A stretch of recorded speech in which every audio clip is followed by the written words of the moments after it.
Hello and welcome to Rep Sport. Rahul this side and alongside me, Devashish Sen. And of course, it's not a good afternoon for Indian football because yesterday we all had expectation that after a long wait, we'll get to know from when our top tier league, that is the Indian Super League, will start.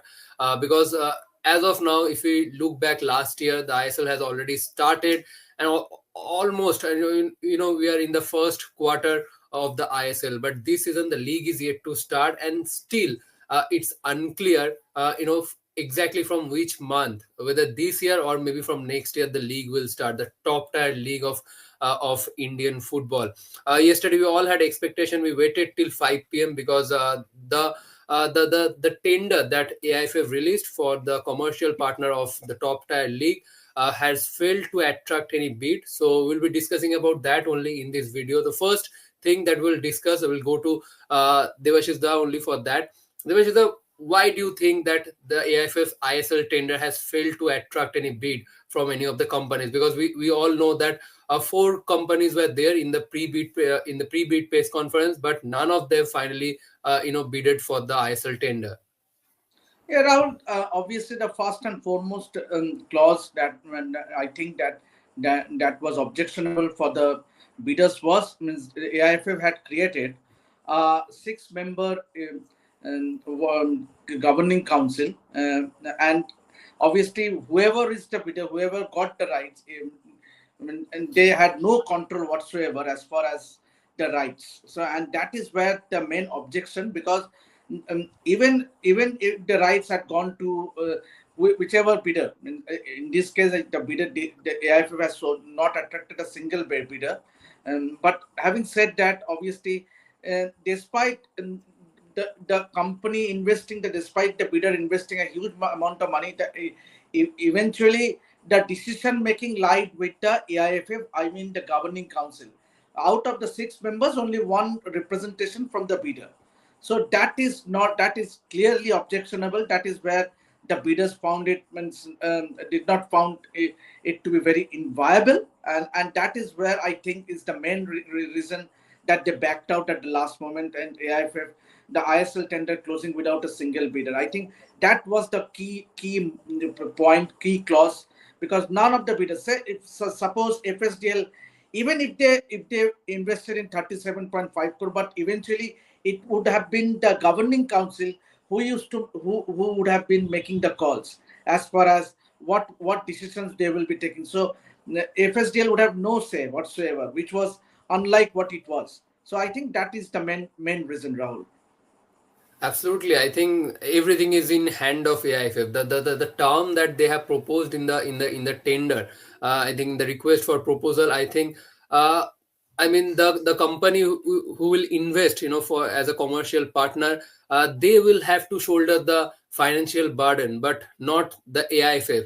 But the governance, the authority of the league will be with AIFF, and also, they won't have to face the financial risks, but the company which will invest not only 37.5 crore or 5% of the revenue they will give to AIFA, but also they will have to spend more than 150 to 200 crores to organize just one season. So they will have to shoulder the financial burden. I think these are the reasons why none of the company, I think these are the reason why AIFA has failed to attract any bid of the from any companies. And also, if we also talk about the loss that FSDL and other stakeholders have, they have suffered over the last decade in this ISL. I think except two or three clubs, none of the clubs have made any profit from this Indian football over the last decade. So keeping that thing on mind, I think AIFF should have made a sustainable approach to the Indian football. I think the terms that they have mentioned in this RFP, I think that lacked sustainability that is really needed in this time of the Indian football. So obviously, it's a bit disappointing from AIFF side as well. But if we take a look, of course, no bid yet for the ISL tender. But what's next for Indian football? Do you think? Now, also I would like to highlight, means obviously with ISL tender closing without a single bid, it only highlights the serious questions about the league's financial future. obviously, and also AIFF's credibility and the stability of the sports wider ecosystem. You see, and it's a very sorry state of affairs as far as the Indian football is concerned, and because we all as lovers of Indian football, we would have hoped that there would be at least one bidder. But eventually, it turned out to be that not a single bidder applying for ISL 10 rights. And so I think it goes to show it raises serious questions about the league's financial future. And also going forward, I think AIFF has no other options but now to again in float a new tender with a certain um, um, the, changes in the clause. I think Yeah. if that be the case, or they might also go straight away to FSDL requesting them to take over the ISL, means in their own terms, not in the terms of AIFF, in their own terms, that is FSDL's terms, and they are left out with no other options, or they need to do altogether a new league. But once again, I doubt whether there will be any bidders or whether there will be any corporates coming forward to support the new league. So I think it's in a very sorry state of affairs at present. The All India Football Federation, they find themselves in, but practically they are left with two options. Yes, AIFF Bid Evaluation Committee headed by Justice Rao will now convene a meeting in the next weekend, and obviously they will review the situation and deliberate on the future course of action. Absolutely. I think that's the only way forward for AIFF. They need to review the terms. They need to make the changes so that they've been able to attract a bid from FSDL or any other company. And obviously, we need to talk about FSDL as well, because a lot of people has criticized FSDL. They have raised question regarding the way they have organized ISL and all. But we need to give credit to FSDL. Despite Indian football, they have I think last night, they have proved that Indian football is not a sellable product anymore. In the current Indian scenario, when other sports are becoming sellable product day by day, year by year, but Indian football is declining. Every day, every year. So they have proven that Indian football is not a sellable product anymore. But still, FSDL kept on investing in Indian football over the last decade, since last 15 years. I think not only they have organized ISL, but also they have invested in grassroots program like RFIC. They have organized RFDL. I mean, the Reliance, the RFDL Developmental League. There is the Under 21 Football League in a broader, in a wide way. I mean, through across the whole India, where more than 70, 80 teams have participate. So not only ISL, but they have also invested in a wide football program. So obviously we need to give credit to FSDL, and as of now, I think FSDL is the only secured company who should be given the responsibility of Indian football. So that has been clearly proven last night. And also, Devashish, it also raises question when our league will start. I mean, the top tier league. I mean, when it will start, because if we talk about the AFC slot, I mean, suppose if like last year FC1 Mohan have qualified for the AFC, but we also need to meet one criteria of the AFC. You need to play more than 24 games in a football calendar to meet the AFC criteria, and then only, despite securing the spot for the AFC Champions League 2, you also need to play more than 24 games. So now it really raises question. So what do you think, from where we can expect, from when we can expect our top tier leagues to start? Rahul, sorry.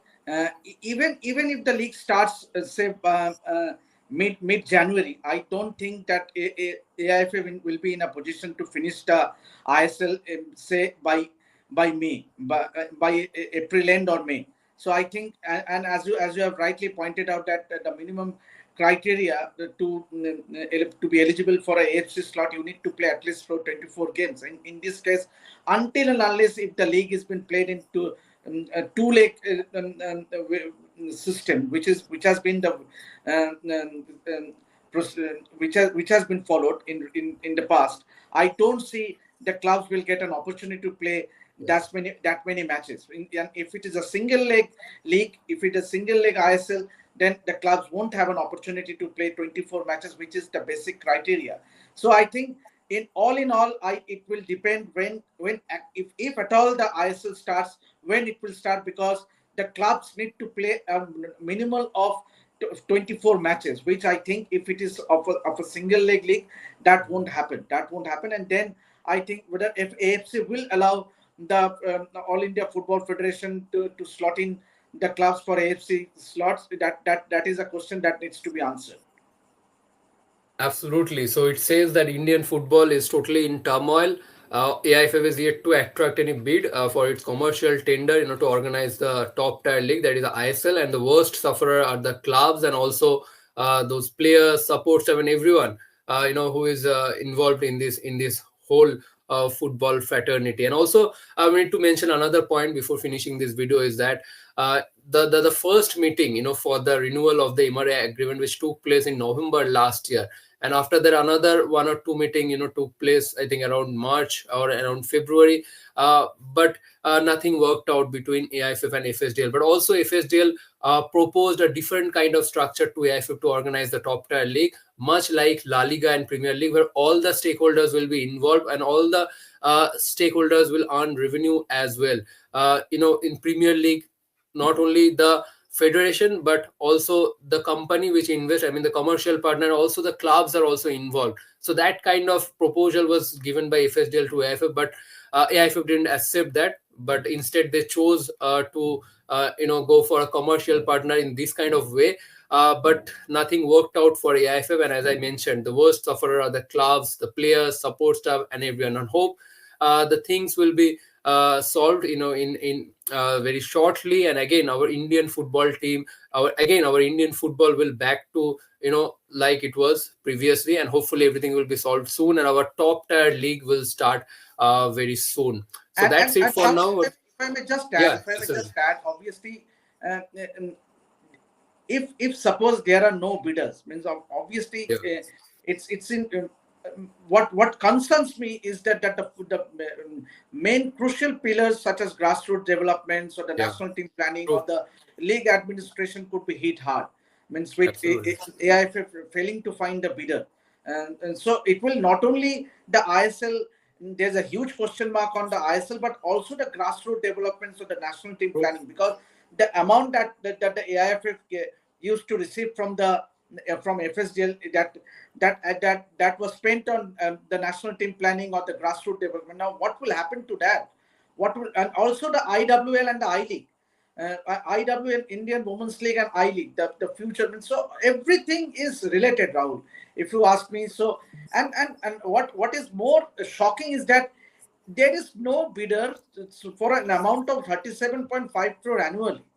It was just 37.5 crore, but if I'm not wrong, and obviously the bidders have evaluated the situation, and they have every right. Means obviously, if you look at it, it is basically the FSDL was spending more than 150 to 200 crores, so that is absolutely not viable. So I think it will depend, and also the the hierarchy, the AIFF hierarchy will be accountable. Yes, because they are the ones, because they, when they came into power 3 years back, they had a clear idea. They promised the football lovers and everyone that they will bring in money. But this is not the case, Rahul. Means as we see now, because with hardly with not no bidders for ISL, obviously the state of football in India is in a very I would say in a stone age. absolutely. I mean, it clearly shows the proposal that has been made by AIFF. I mean, it's just, AIFF has its own financial security. There is no risk for AIFF, but it's, the financial burden will be on the, the commercial partner, who will invest on the Indian Football League. And that's why all the companies, which, who were present in the pre-bid press conference, they find this proposal unviable and also unsustainable for Indian football. And that's why I think AIFF really need to revisit and need to make the changes so that they could attract bidders and very shortly, because or else the if somehow the season delayed by more weeks or months, I think that will really affect the Indian football, because the team which will qualify for the AFC spot, I think they won't be able to meet the criteria that is needed to play in the AFC competition. So again, the worst sufferer will be Indian football. So what's your thoughts on this matter? Don't forget to share in the comment section below, and also for more football update, stay tuned to Rev Sports. So that's it for now. Signing off. See you in our next video.